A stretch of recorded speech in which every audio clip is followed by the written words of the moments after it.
Hi everyone, it's Mary and I'm bringing you a lino print today.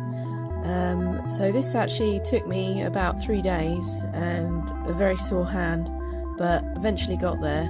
It is a labour of love. So basically lino printing is where you get a bit of rubber and you scratch away at the surface to create a picture.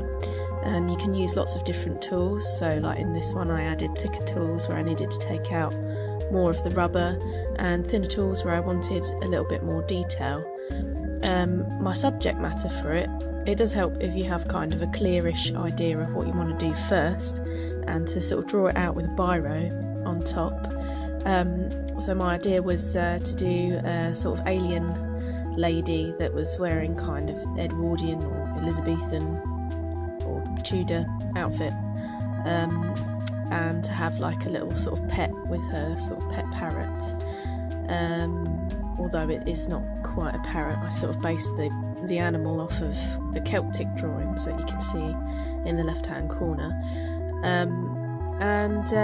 Because I was imagining if there was a parallel universe with like aliens or whatever living on it, whether they'd have the same kind of histories as us, and whether they'd be wearing the same sort of clothes, doing the same sort of thing, thinking about the same things. So I just went off into my mind a little bit, and whilst doing lino, that's always a good thing to do.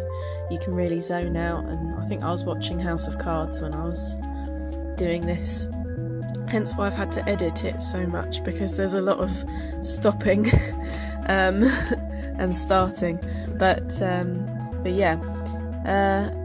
And I'm partially inspired as well by the artist singer Grimes.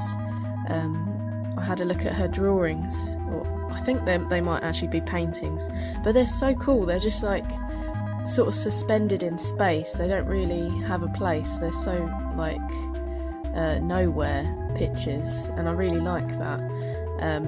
So I've started doing more illustrations like that, because there always seems to be some kind of focus, like a foreground and a background, and that's what's kind of the way I've been taught anyway to do sort of illustrations, but I'm not worrying so much about that anymore.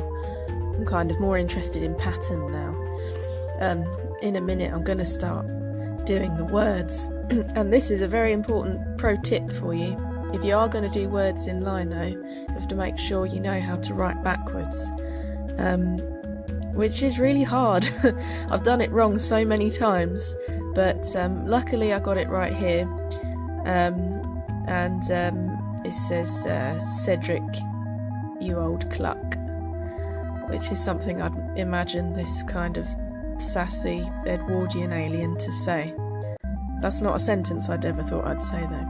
Anyway, after all that hard work, what you do is you get some thick lino ink. Mine was just water based, so it'd dry quicker, and you roll it out onto a plate. I rolled it really thinly so that you don't get great big splodges of it all over the parts of your lino pad that you don't want it.